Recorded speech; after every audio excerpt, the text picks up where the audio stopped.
guys, welcome back to my channel. Kembali lagi di channel Aulia Ramdhaniar. Nah, kali ini aku mau sharing ke teman-teman semua pengalaman aku saat aku melakukan program BFD atau Bundesfreiwilligendienst. BFD itu adalah pekerjaan sosial sama halnya seperti FSJ yang lebih populer namanya. FSJ adalah Freiwilliges Soziales Jahr.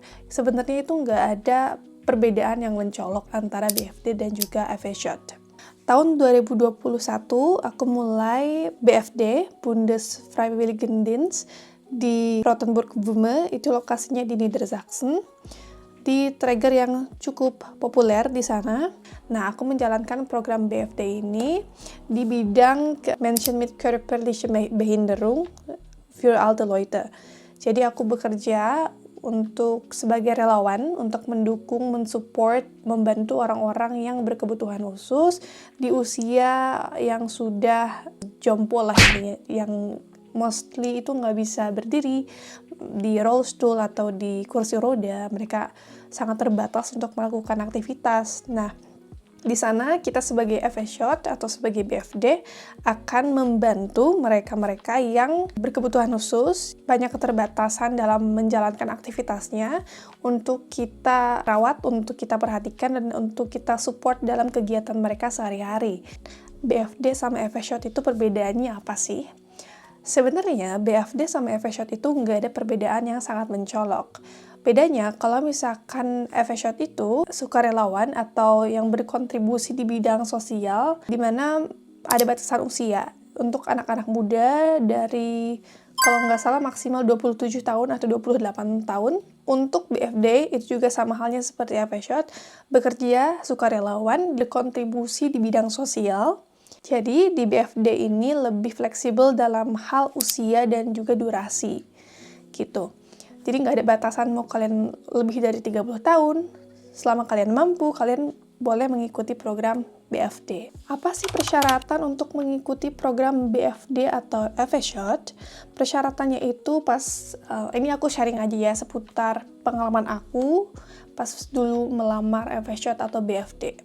Pertama itu melihat dulu website tempat yang bakal aku bewerben, tempat yang bakal aku lamar untuk program yang menyediakan FSJ dan juga BFD. Setelah itu persiapkan dokumen-dokumen seperti level bahasa, terus memberikan motivation letter, tunjukin di motivation letter kalau kita tertarik untuk mengikuti program FSJ atau BFD. Jadi di situ kalian harus tulis motivasi kalian bahwa kalian punya ketertarikan yang sangat besar, motivasi yang sangat tinggi untuk berkontribusi dan mengikuti program FSJ maupun BFD.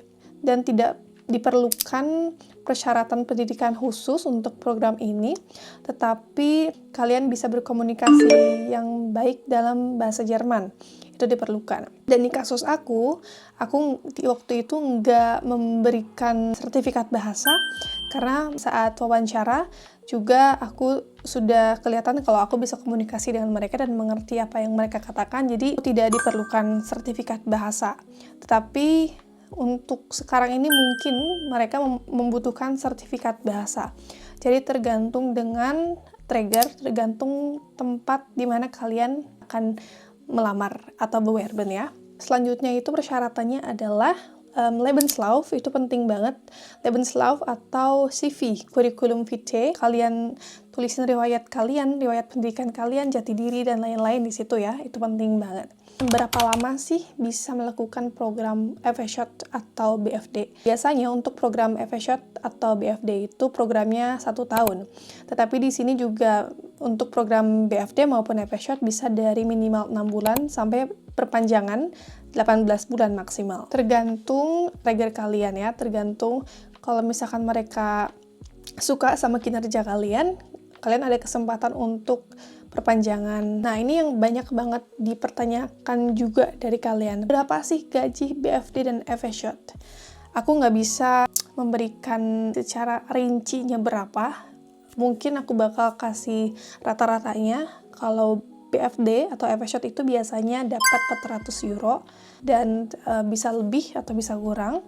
Berapa sih gaji aku waktu melakukan program BFD atau Bundesfreiwilligendienst? Nah, untuk gaji yang aku dapat itu sebanyak €684 per bulannya. Itu adalah neto. Dan apa aja sih yang aku dapetin selain itu? Mereka bakal menanggung sosial Versicherung atau jaminan sosial yang menyangkut asuransi kesehatan, asuransi kecelakaan, dan sebagainya. Nah, jadi aku tidak perlu membayar asuransi sosial ya, karena atasan yang akan mengcover semuanya. Nah, selanjutnya itu aku mendapatkan saat masa aku ya, karena ini bisa jadi beda-beda.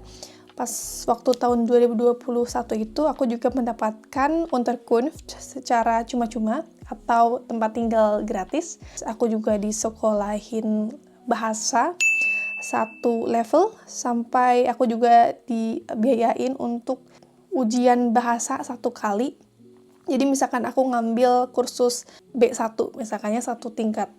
Setelah itu aku mau ujian bahasa untuk kepentingan Ausbildung nantinya. Nah, si Arbeitgeber aku yang bakal mengcover biaya tes bahasa Jerman aku gitu. Jadi mereka yang akan cover. Dan aku juga dapat kendaraan, sebenarnya nggak jauh tapi mereka tetap ngasih karena mungkin aku mau einkaufen atau belanja, atau aku mau melakukan aktivitas lain, dan mereka sampai se-care itu, dan aku dapat sepeda. Sebenarnya itu pinjaman, tapi itu sangat membantu banget selama program BFD. Selanjutnya, aku bakal bahas tugas-tugas atau apa sih yang aku lakuin waktu aku melakukan program BFD. Seperti yang aku bilang sebelumnya, kalau aku bekerja sebagai sukarelawan di bidang Menschen mit Behinderung, für alte Leute, untuk orang-orang tua ya yang berkebutuhan khusus. Jadi tugas aku itu, yang pertama, aku datang tuh ke tempat kerja, aku anmelden atau aku daftar kalau aku sudah tepat waktu masuk ke tempat kerja, dan bekerja itu ada shift-shiftannya ya. Nah, biasanya mereka bakal buat shift kerja untuk 1 bulan penuh ke depan. Jadi kita tahu apakah kita dapat shift pagi, shift siang, atau shift malam gitu ya. Nah, untuk tugas-tugasnya apa aja sih? Jadi aku datang, misalkan aku dapat shift pagi ya, aku datang ke Wohnheim atau asrama untuk orang-orang yang berkebutuhan khusus tinggal di situ ya, jadi ada kamarnya masing-masing. Biasanya aku nge-handle 2 atau 3 Bewohner. Bewohner itu adalah orang yang tinggal di asrama itu ya, yang akan kita bantu untuk melakukan aktivitasnya. Dan aku datang ke kamar mereka satu persatu, dan mulai dari membantu pakaiin pakaiannya, terus ke WC, akan membantu mereka di kamar mandi, dari memandiin, semuanya, segala hal yang mencakup kamar mandi gak perlu dijelasin lah ya. Terus aku nyiapin juga misalkan Frühstücken atau sarapannya, kayak yang simple-simple aja sih, kayak Schimmerenbrot atau Brotchen, kayak mempersiapkan makanan untuk semua Bewohner gitu ya. Terus setelah itu misalkan suapin mereka yang nggak bisa makan sendiri ya. Setelah itu ya kita cuciin bekas-bekas piring-piring kotor ke mesin cuci piring. Jadi semuanya serba teknologi, nggak pakai tangan, so lebih easy. Nanti biasanya di siang hari kita kayak ke Wohnzimmer atau ke ruang tamu, biasanya mereka kumpul di situ, dan kita itu menghibur mereka. Kita misalkan kalau kita bisa main musik ya kita main musik untuk mereka, kita nyanyi, nonton televisi, main games, pokoknya yang untuk bisa menghibur mereka, kita bakal lakuin itu. Sebelum aku pulang atau Feierabend, itu biasanya time to snack time, jadi kita kayak siapin cookies, siapin ciki-ciki, dan lain-lainnya. Jadi nanti mereka akan kumpul di meja makan, dan aku di dapur biasanya nyiapin snack-snack buat mereka. Nanti kita bakal verteilen atau kita bakal bagi ke mereka di snack time. Nah, kalau misalkan shift siang atau shift sore juga hampir sama ya, kayak nyiapin makan malam, terus kita tutup harinya, bantu mereka ke kamar tidur sampai mereka tidur lah intinya. Seperti itulah siklusnya gitu. Sampai ketemu di video selanjutnya.